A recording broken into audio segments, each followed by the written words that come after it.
A hearty, healthy heart is pretty important. You can do the hard stuff like eating right, exercising, walking, resting, detoxing, or you can do it the easy way. You can go for a heart transplant operation. So today we're going to be taking a look at the dark side of heart health. What happens when you need to have surgery right after this.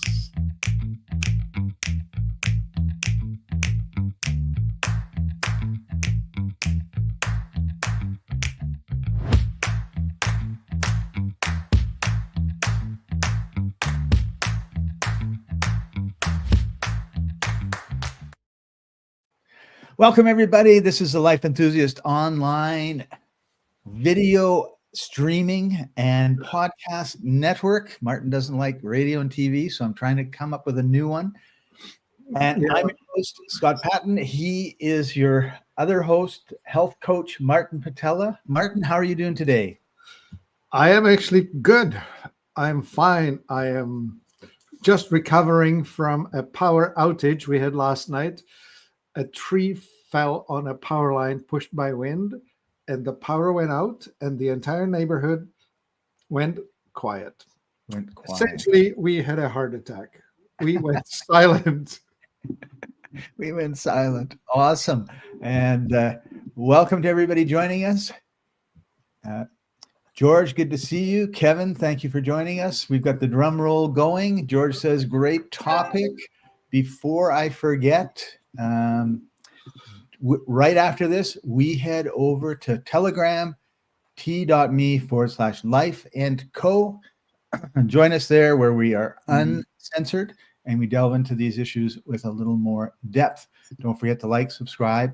That's one great way that you can support us. So with that, Martin, I'm a list guy. I have a list of things. Okay. And the before you jump to that topic, I really want users here to comment to us whether they are willing to go and do the hard thing and go to Telegram, where they can hear us really full on and have an interactive with us there, because it requires a bit of change. It requires you to actually do something that you're not doing right now. You're listening to us on this channel, but on the other channel, we're better. So I want to hear from you. Yes, I'm willing to go there, and you would need to download the app and put it on your phone or whatever you do. And it's pretty much automatic when you click the link. It'll tell you what to do. It's easy. Or you need to tell us, no way, Jose, we are not doing it. We're staying the way we are. I'm not leaving this platform, no matter how enticing it is what you're telling me. Scott. Oh, all right. Okay. So here's the situation, folks. You can look after it's like the mechanic says, you can pay me now or you can pay me later. Don't want to have an oil change. Don't want to have your brake fluids checked. Don't want to have new tires. No worries. When you have a crash, I'll be quite happy to fix your car then. And it's kind of the same with us. Like there's a lot of things that we eat, drink, and do that are negative, that have a negative impact on our heart. So you can do the good things and live long, happy life. Both of us have really good tickers, and we're in our past 65 by a certain number of years. We're old people, Scott. Old people. And, I see a lot of old people, and it's just like, it's awful. Like, you don't want to be unhealthy when you're old. And so many people end up in homes. So tell you something. I went for a haircut, and the gal at the end says, well, it'll be X dollars. And I point at the board and I says, don't I get the senior rate? And she says, you don't look senior. Right. So she looks at her colleague and says, how long do you think he is? How old do you think he is? He says, 50 something. So I pulled out my driver's license. I said, see, 70 something. Yeah, it makes a huge difference when you're vibrant and healthy in your senior years. When you're young, you can get away with lots of things, but eventually the piper has to be paid. So Our whole theme here is you can do the right things. You can take an hour and go for a walk. You can get some exercise. You can eat stuff that is good for you instead of junk, or uh, you can go and take 3 months, go to a hospital and get your heart worked on. And so that's what we're going to do is talk about, heart surgeries, how long they take, and all that sort of good stuff. So, Martin, why do people need heart surgery? Well, the Western medicine is really, really good at dealing with emergency situations. So you need it when you are really broken. It's either hardening or the clogging of the arteries. The arteries, of course, your heart beats 1 time per second if you're sitting, twice per second if you're running, 3 times per second if you're having an orgasm. So, We need more orgasms. well, anyway, it's you can expect about 100,000 beats a day. And imagine the heart muscle rests between beats. It does not, I can rest up my walking muscles. I can run for a while and my legs get tired. And then I'll put the feet up and I'll allow the lactic acid to drain out and all of that. In your heart, it's resting between muscles, between heartbeats. So that's one. Two, it's the diet that causes food too hot, metabolically too hot, which means starch converts into glucose, converts into triglyceride, converts into damage within the cardiovascular system. So if you are eating too much refined flour, refined sugar, and plant seed oils, you are asking for trouble. So over time, you will create. Now, the sign of that is cholesterol. High cholesterol is associated with this damage. The cholesterol is not the problem. The cholesterol is like the siren on the fire truck. They didn't start the fire, they're coming to put it out. And the doctors are measuring the noise from the fire trucks, and they're telling you we need to put the noise out, and they're telling you to lower your cholesterol. It's totally dunderheaded, silly beyond silly. The stupidest drug you can take is something to lower your cholesterol, because that's not the problem. They didn't start the fire. Yeah. Like George says, a patch in the vein. So now, if you are now so damaged, so clogged, they can actually visualize it. They inject you with some kind of a dye and then see on a living, beating heart where the blood is or isn't going.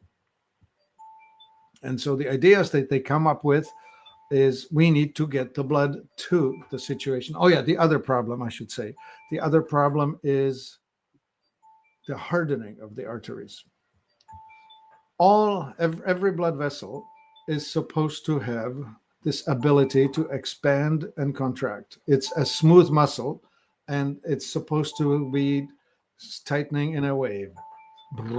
And so as the blood travels, it goes like this. I'm having a hard time, but it's sort of like a snake swallowing a mouse. And the mouse is traveling through the snake. And that's the volume of blood expelled by the heartbeat. By the way, each heartbeat is about 100 milliliters. So that's about 3.5 ounces of fluid. Okay. Less than a wine glass, each beat. Right. Anyway, so this goes into the aorta and out through the branches and all of that. But it's not all pushed by the heart. It's not like it is a pump, but it's not the only member of this. Like when you pump like something, water in the city, right? You have the water plant. It's a gravity flow that's stiff. Yeah. But also you'll have places where you need to have pumps to push it up over a hill or get it right. needs to go, right? Yeah, but in this case, the pipe is alive. Pumping it. The pipe itself is a living pipe and it's pushing it along. So if it's hardening, which means stiffening, which means calcification, which means fibrosis. All of that makes the blood pressure rise. The response to the stiff hose is that you need to raise the pressure to get it to the end. Right. And that's why you have high blood pressure. Right. So the pill that lowers your high blood pressure to normal is again a solution that turns off the consequence, but it's not doing anything with the problem. They didn't start the high blood pressure. That got started by the stiffening and hardening of the arteries. So what All you right. need is to soften the arteries so they can work properly. Mm-hmm. Yeah. And you need to introduce more NO, nitric oxide, because that's the signaling molecule for expansion and flexibility for the cardiovascular system.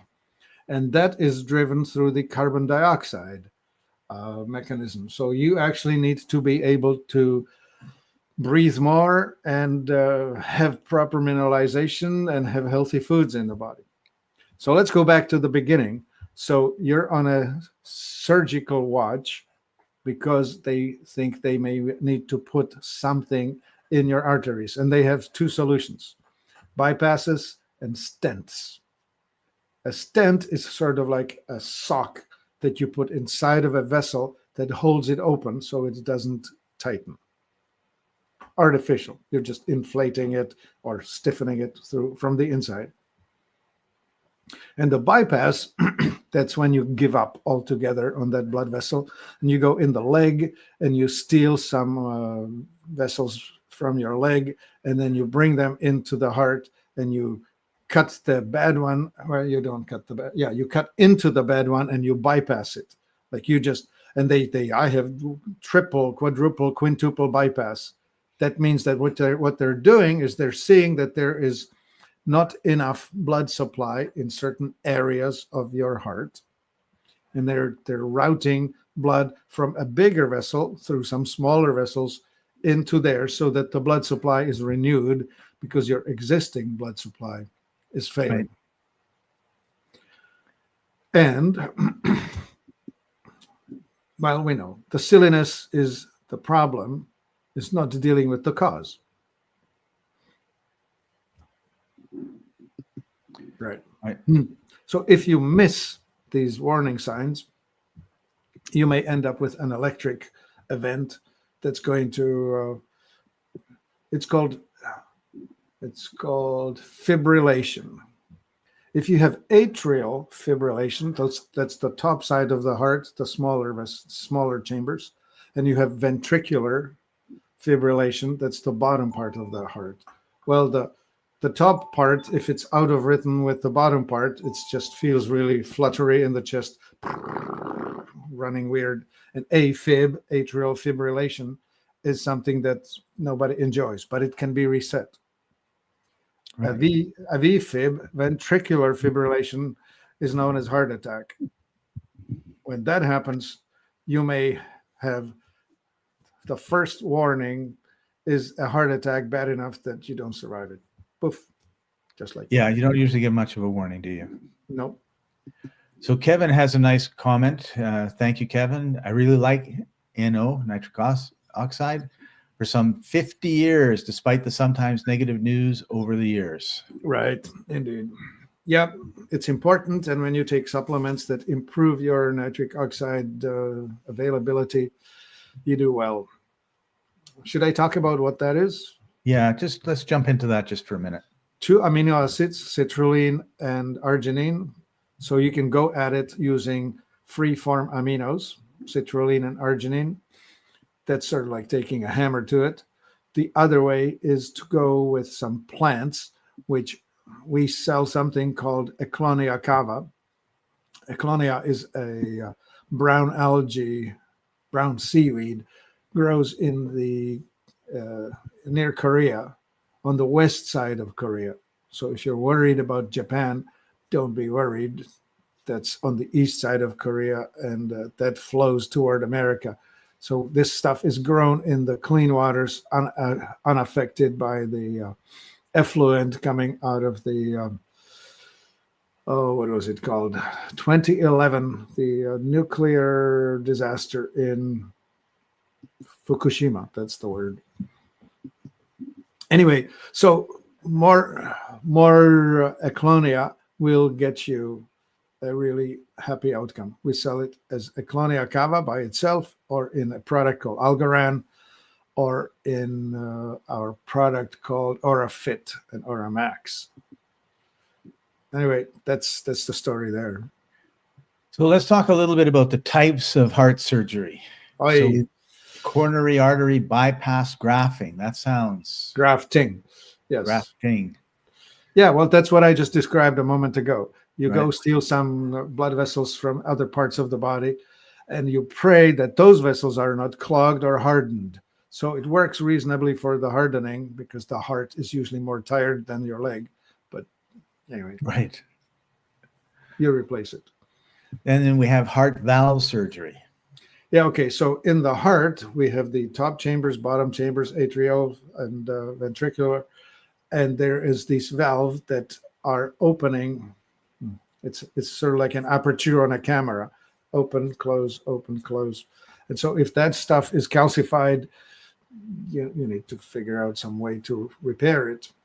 By the way, the antidote to calcification is magnesium.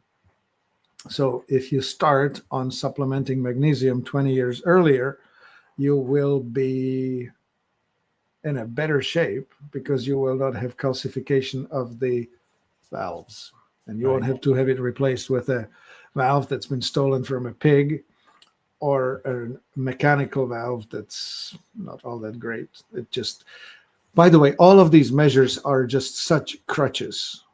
You're not walking regular, you're walking on a crutch. When you fix the heart, you don't fix it really well. It's this as good as new, not going to happen. Although you probably feel better than you felt before you had the surgery, which is what they sell. Oh yeah, absolutely, you will feel better. Except not for a while. Right. You know, when they crack you open like a chicken down here, or if they spread you through the ribs, either way, it's a lot of assault. It's a massive injury done to your body that you have to recover from. Yeah. It's a wound similar to battles. Yeah, the battlefield. And we're going to be talking about how long some of these take, just to give you an idea, because it's a cost benefit analysis, right? What's if I can spend an hour today and be healthy for the rest of my life, or I can just continue to abuse myself, and then I got to spend a couple of years recovering. That's what people need to be thinking about. But you had mentioned some mechanical things, and so let's talk about pacemakers and defibrillators. Right. Well, so defibrillator is the paddles.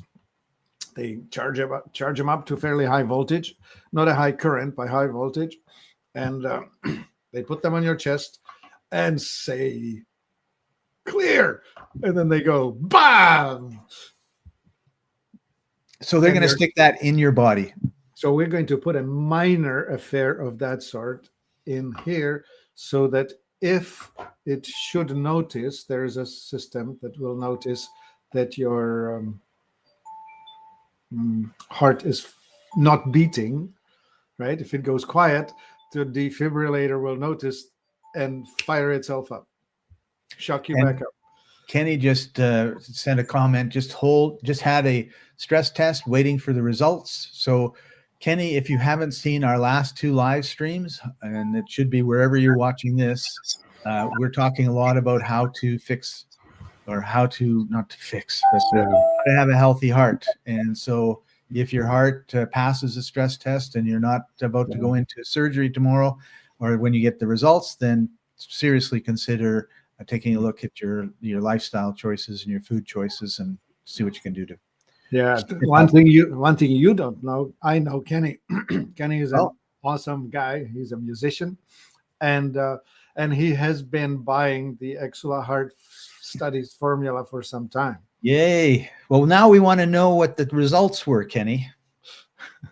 Yeah, that's a great test. That will That would be a great testimonial. I'm 100% confident. And it's this thing, right? Like the heart formula is not the cheapest thing in the world, and if you're making a living as a musician, you have it's not the easiest path to follow, and unless of course you what oh, look at that.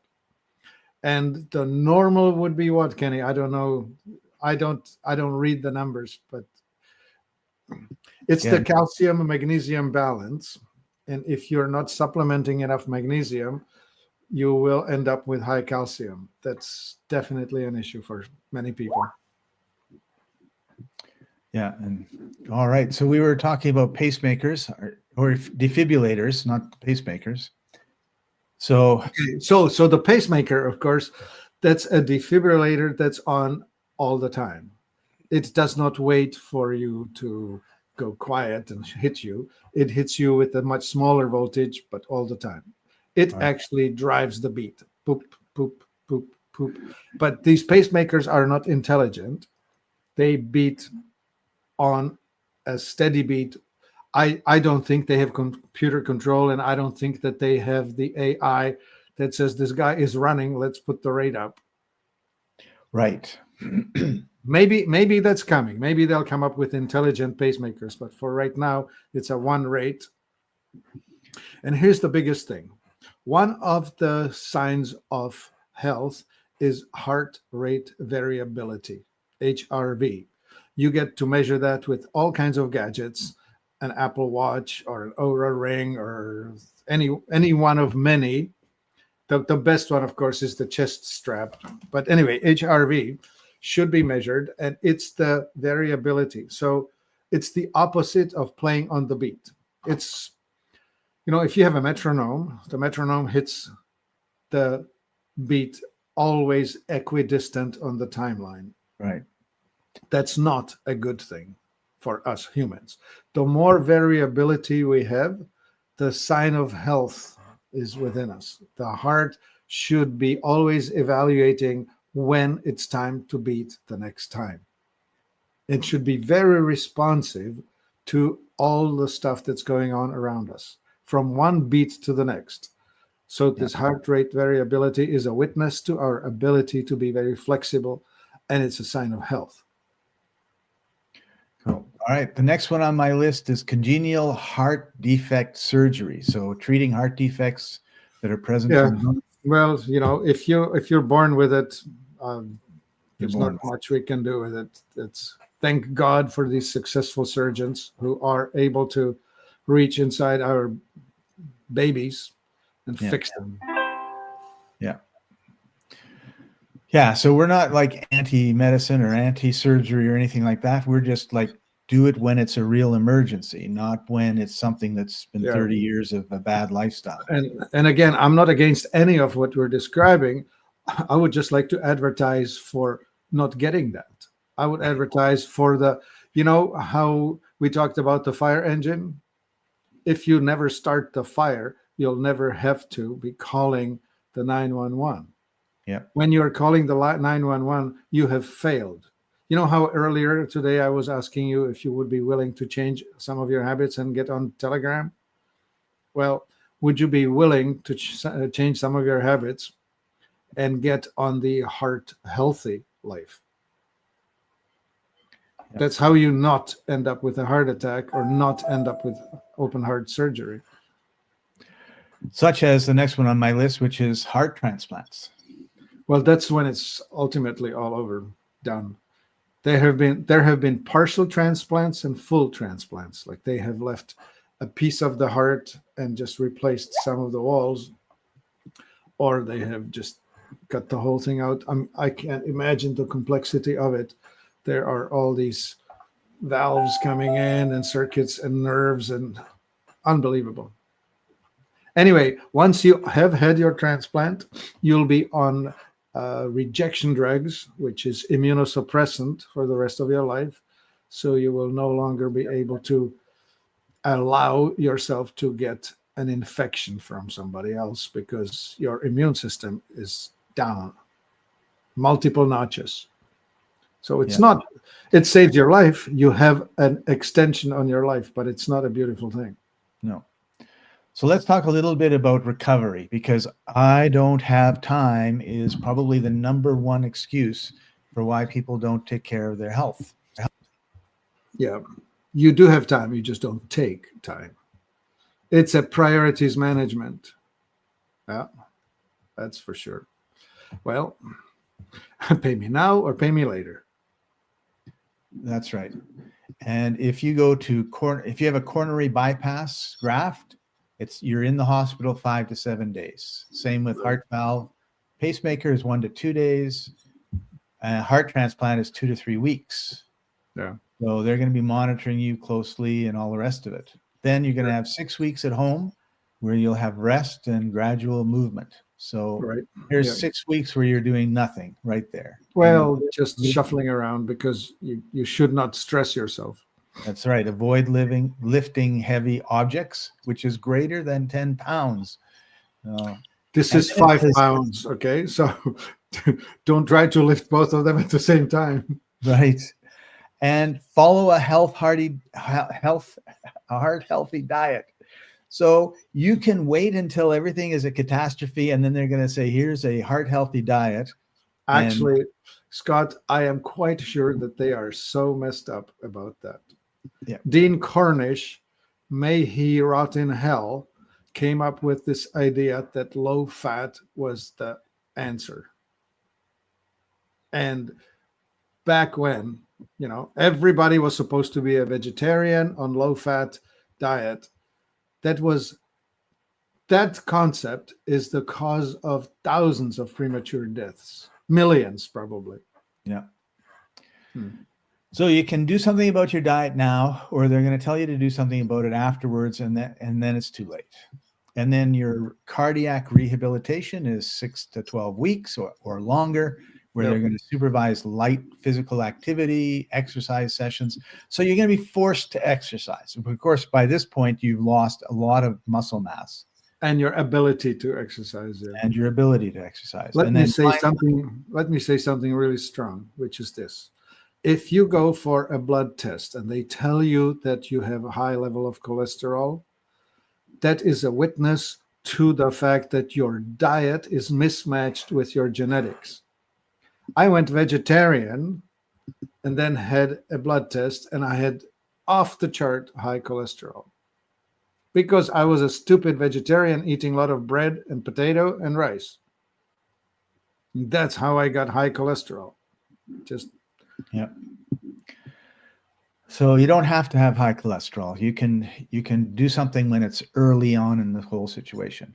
Right. Then the last is a long-term recovery and lifestyle changes. So we're going to force you to change your lifestyle the easy way or the hard way, right? Yeah. And within 3 months, they usually resume somewhat normal activities, but cardio rehab continues for 6 months to a year.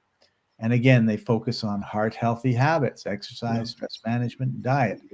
And it's just like too late. And then you have regular follow-ups with a cardiologist.